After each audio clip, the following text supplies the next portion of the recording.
Hello and नमस्कार। अभी जो आप देखने जा रहे हैं वो एक मॉक इंटरव्यू जो कंडक्ट किया गया था एक कैंडिडेट्स का, और इस कैंडिडेट ने मध्य प्रदेश सिविल जज एग्जाम 22-23 जो अनरिजर्व कैटेगरी होती है उसके अंदर अपना रैंक स्कोर किया है, और रैंक है उनका 12, रैंक नंबर 12। तो इस रैंक होल्डर ने अपने मॉक इंटरव्यू के अंदर किस तरीके से परफॉर्म किया, जो कि हम सब लोगों को एज अ लॉ स्टूडेंट सीखना चाहिए अगर हमारा टारगेट जुडिशरी है। तो इनसे कौन कौन से क्वेश्चन पूछे गए जो आपसे भी पूछे जा सकते हैं, ये जानना इस वीडियो का मेन मकसद है। देखो, जब मॉक इंटरव्यू होता है कई कैंडिडेट जो है कुछ अंडर प्रेशर में होते हैं, कई कैंडिडेट जो है उतने प्रिपेयर्ड नहीं होते जितने कि वो मेन इंटरव्यू के लिए होते हैं। माइट भी कि इनकी इन परफॉर्मेंस के अंदर और इंटरव्यू की परफॉर्मेंस के अंदर बहुत अंतर भी हो अपने आप में। तो आइए सीखते हैं, और उससे पहले we must thanks Mansi Agnihotri for securing the rank number 12 in the MPCJ examination. अब मैं आपको बताता हूँ कि कौन कौन से क्वेश्चंस इनको मॉक इंटरव्यू के अंदर पूछे गए, ताकि आप इस मॉक इंटरव्यू का बेस्ट जो है आउटपुट अपने माइंड में ले सकें। इनसे सवाल पूछा गया कि पहला सवाल कि अपने बारे में कुछ बताएं, खुद के बारे में कुछ बताएं। सेकेंड नंबर क्वेश्चन इनसे ये पूछा गया कि अगर सिविल मैटर के अंदर हैंडराइटिंग डिस्प्यूटेड हो, आपकी हैंडराइटिंग को कोई और क्लेम कर रहा हो, तो उसको कैसे सॉर्ट आउट किया जाएगा। फिर तीसरा सवाल, आप जब हैंडराइटिंग कंपेयर करते हो तो कौन सी दो हैंडराइटिंग को कंपेयर किया जाता है, ये क्वेश्चन इनसे पूछा गया।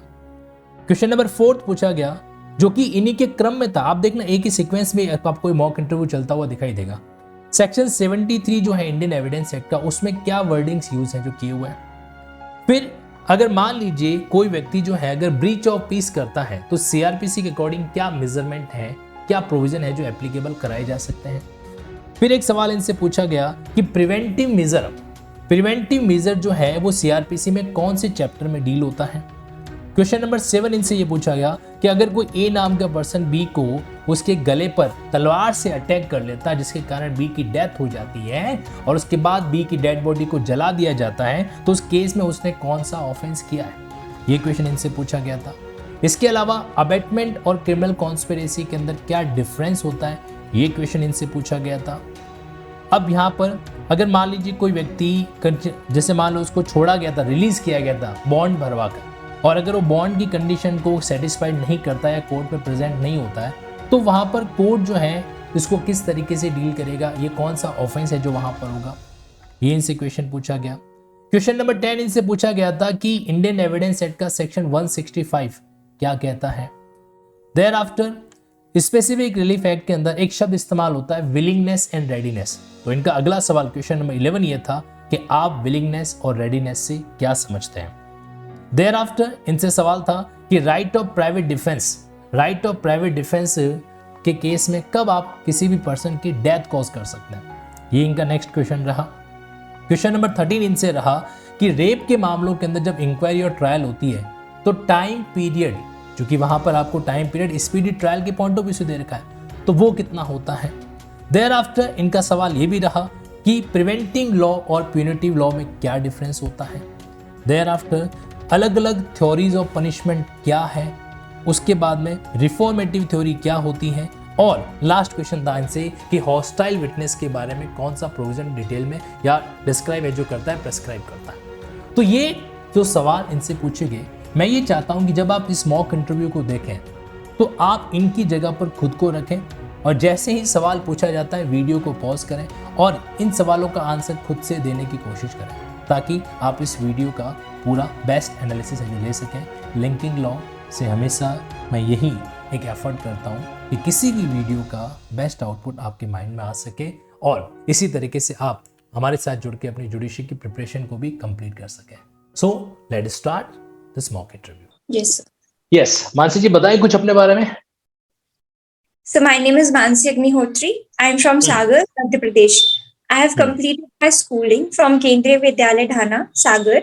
After that, I have completed my Bachelor of Arts from Dr. Hari Singh Aur, Central University, Sagar.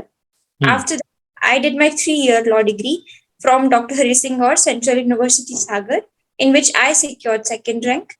Since then, I have been preparing for Judicial Services examination, and this is my first attempt in Madhya Pradesh. and my hobby is diary writing, and I like to do dance in my free time. Okay, so diary writing is your hobby. Yes, sir. Suppose your handwriting is dispute in any case, civil case, any civil matter, your handwriting is disputed. A particular person who she is also claiming that she is Mansi Agnotri. And now, as a judge, you want to know whether that particular candidate is Mansi Agnotri or any another candidate is Mansi Agnotri. How can you take evidence, act in picture, and decide this scenario? If I take the diary handwriting as a relevant fact. Yes, sir. Hmm. So basically, there are three conditions on this. So firstly, I will take the evidence of expert. I can take the help of expert under Hmm. Section 45 of Evidence. Your voice is stuck, Mansiji. Or I can. Hello. Yes, please Uh, continue. Section 47, person acquainted with circumstance, handwriting of the case. I can take the evidence of that person. Or under Section 73, the court also has power to compare that handwriting. Okay, comparison between which two handwritings? Comparison between disputed handwriting and the handwriting of that person. Means Mansi Agnihotri की अगर handwriting dispute है तो Handwriting of that person. What can we call? What the word has been used there under Section 73 for this purpose? You said the comparison between the disputed handwriting on one side and another side is the handwriting of Ansi Agnotri. तो उसके लिए क्या word इस्तेमाल हो रखा है section 73 में? sorry sir, I will look into that. अगर सीआरपीसी के अंदर Yes sir. आंसर जी सुन पा रहे हैं आप? ओके, अगर क्रिमिनल प्रोसीजर कोड के अंदर Yes. कोई पर्सन जो है ब्रीच ऑफ पीस कर रहा है, शांति भंग कर रहा है, तो क्या क्या हमारे पास मेजरमेंट है जिसको सीआरपीसी के तहत हम यूज कर सकते हैं, इस्तेमाल कर सकते हैं? So breach of peace means so वो public nuisance कर रहा है. Then under section 144, no sir, no sir, sorry. Preventing measure सुना है आपने? Yes sir, preventive measures. CRPC के कौन से चैप्टर प्रिवेंटिंग मेजर के बारे में डील करते हैं? So chapter 11, I think. Chapter 11 under section 149 to 152. ये चैप्टर 8 को मैं प्रिवेंटिव पार्ट कह सकता हूँ? Sir, security for taking peace. Yes, sir. Good behavior, security for taking peace, good behavior. Okay, sir, please. Mansi जी, आप मुझे बताइए, ए नाम का एक व्यक्ति है, वो बी नाम के व्यक्ति के ऊपर एक तलवार से वार करता है, उसकी गर्दन पे उसकी डेथ हो जाती है, ठीक है? Yes. उसके बाद में वो उसकी डेड बॉडी को जाके जला देता है, ठीक है? Yes. उसने कौन सी धारा के अपराध किए? So it falls under the category of murder under section 302. ठीक है, और जाके उसकी बॉडी को जला भी देता है वो। Yes, sir. It becomes the murder under section 302 of Indian Penal Code. अच्छा, ठीक है। अबेटमेंट और क्रिमिनल कॉन्स्पिरेसी में क्या अंतर है? Sir, abatement is done by three methods से किया जाता है. First is रिलैक्स हो जाइए, आराम से आंसर दीजिए. Yes, sir. So criminal conspiracy, and in that conspiracy, some act in furtherance of that conspiracy has been done.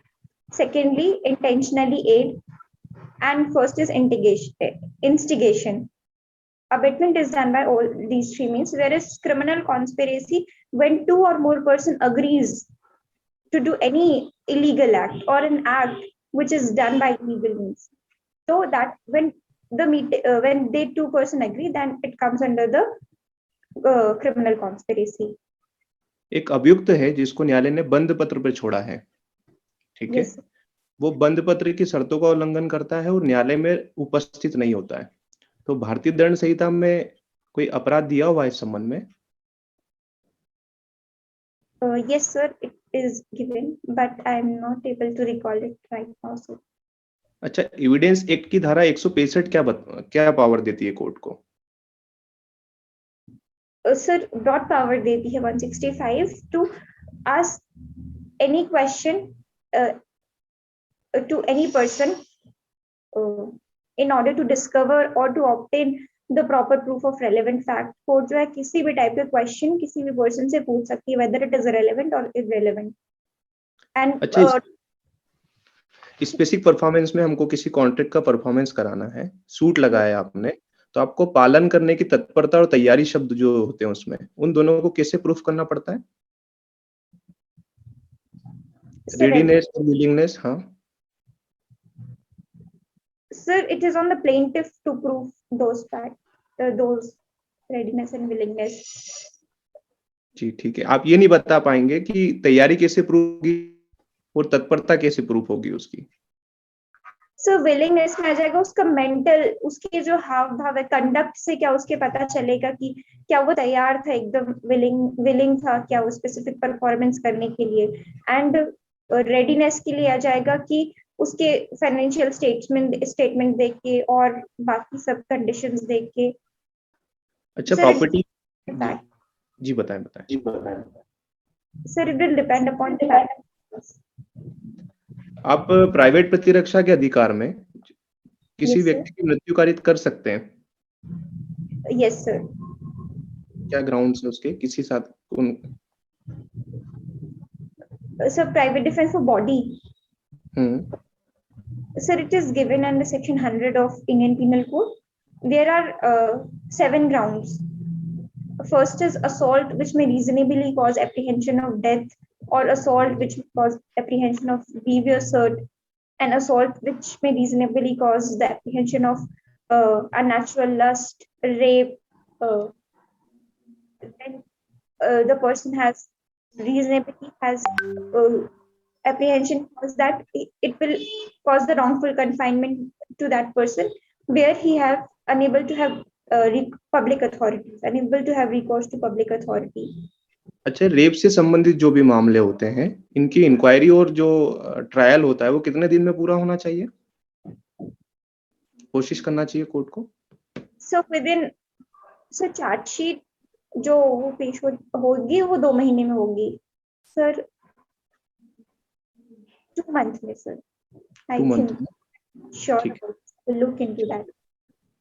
ठीक है मैम, पूछिए। आप मेरे को मानसी जी बताइए, प्रिवेंटिव लॉ और प्यूनिटिव लॉ में क्या डिफरेंस होता है?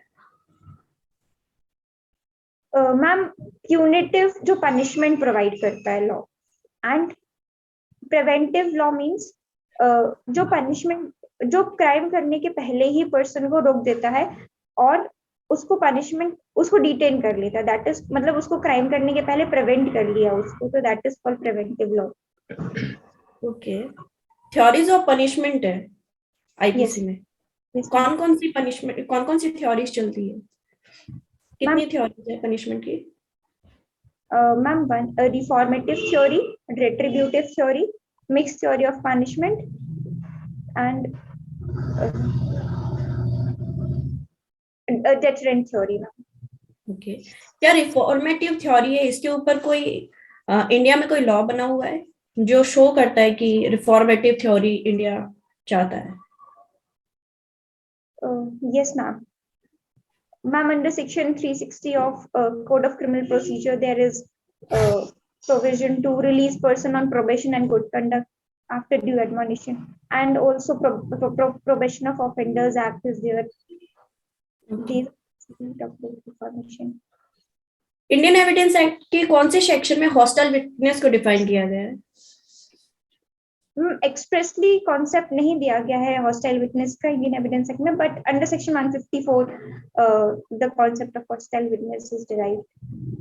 क्या हॉस्टाइल विटनेस है वो किसी केस के थ्रू आया है क्या?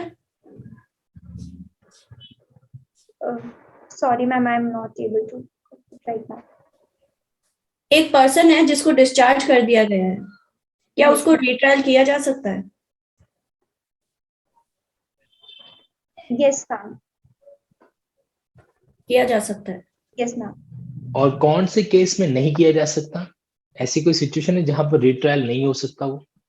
मैम सर अगर उसको एक्विटल हुआ है या कन्विक्शन हुआ है तो फिर नहीं हो सकता। चलिए, so Mansi ji, now we are moving forward to our feedback.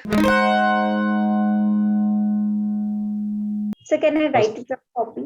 Need not to, ये आपको रिकॉर्डिंग पूरी अवेलेबल होना करवाई जाएगी। Okay sir. ये जो आपका सेशन है एज इट इज आपको अवेलेबल होगा, और मैं चाहूंगा इस सेशन को आप 2-3 बार आराम से देखें। Okay Yes. आपका इंटरव्यू डेट कब है? सर 30th जनवरी। 30th जैन, यानी कि आपके पास 1 मंथ अराउंड है, right? Okay, so first of all 2 point है, पॉजिटिव है नेगेटिव है, पहले कौन सा सुनना चाहोगे? Sir positive. पॉजिटिव पहले सुनना चाहोगे? तो I am glad to say that आज दिन भर के जितने भी इंटरव्यू सेशन रहे हैं मॉक इंटरव्यू के, I found you the most suitable. ठीक है, लॉ के ऊपर the way you answer it's was really good. आपका जहां पर नॉलेज को रिकॉलिंग करने का कैपेसिटी था, इट्स रियली गुड वन, है ना? और इसको आपको और स्ट्रॉन्ग करना है। और स्ट्रॉन्ग आप कैसे करेंगे? आपके पास लिंकिंग चार्ट्स हैं अभी? सॉरी नहीं है। लिंकिंग चार्ट्स आपके स्टडी रूम में है? लिंकिंग चार्ट्स आप अवेयर नहीं है इसके बारे में? फाइन, देखिए, तो वो आप नेट पे सर्च कीजिएगा, आपको मिल जाएंगे। मैं चाहूंगा कि आप मेडिटेशन के माध्यम से उन लिंकिंग चार्ट्स को यूज करो, और ये 1 महीने के अंदर उनमें क्या पूरा कंटेंट कनेक्टिविटी फॉर्मेट में दे रखा है कि एक सेक्शन का दूसरा कनेक्शन कहाँ से कनेक्ट होता है, दूसरे सेक्शन का तीसरा पॉइंट कॉन्सेप्ट कहाँ से कनेक्ट होता है, तो आप चीजों को आपस में क्या कर पाते हो, कनेक्ट कर पाते हो। जैसे हॉस्टल विटनेस का कॉन्सेप्ट आया, तो हॉस्टल विटनेस को उन्होंने कनेक्ट कर रखा है, तो इससे कहीं कहीं आप जो है अपनी रिकॉलिंग कैपेसिटी और शानदार कर पाओगे। जहां पर अभी आपको सॉरी बोलना पड़ रहा है ना, वहां पर भी आप आंसर दे पाएंगे। फर्स्ट थिंग तो ये, ठीक है। तो आपका लीगल एस्पेक्ट ठीक है, I am satisfied with that, except 1 और 2 थिंग जहां पर मुझे थोड़ा सा कॉन्सेप्चुअल लैक्यूना दिखा। जैसे मैंने शब्द इस्तेमाल किया था ब्रीच ऑफ पीस, और आपने वर्ड इस्तेमाल किया पब्लिक न्यूसेंस। पब्लिक न्यूसेंस के अंदर क्या होता है, वहां पे common injury, common danger, common annoyance, 3 बातें होती। वहां पर न्यूज, वहां पे ब्रीच ऑफ पीस जैसा कोई वर्ड नहीं है। Yes sir. कोई भी वर्ड वहां पे सिंगल वर्ड पब्लिक न्यूसेंस के अंदर नहीं आता है।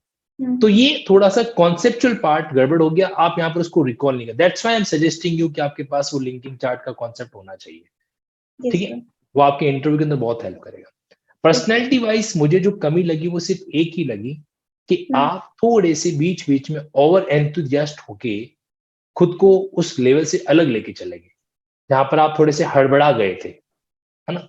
मैंने कहा कि रिलैक्स हो जाओ, कोई बात नहीं। ऐसा क्यों आपने नोटिस किया? अपने वापस वीडियो को वापस देखना और देखना कि गड़बड़ कहाँ हुई। वहां पे आप ऐसा क्यों हो गया कि अचानक जो मानसी आंसर दे रही थी वो रुक गई बीच में? इसका एक आंसर होता है संयमित आंसर, संयमित बैलेंस्ड आंसर हमें वहां पर देना होता है। ओके, तो जब अगर आपको आंसर आता भी है ना, तो ऐसा नहीं कि हम थोड़ा फटाफट बोलने लग जाए, नहीं। कोई भी सवाल आता है अगर उसको मैं पता भी है तो उसको एकदम हम बैलेंस तरीके से प्रेजेंट करते हुए चले। हमारी सांस आंसर देते समय फूलनी नहीं चाहिए।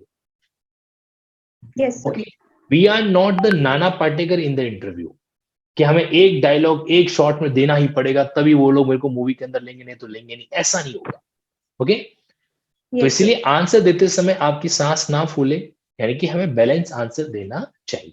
ओके, बाकी otherwise you are performing very well, very well.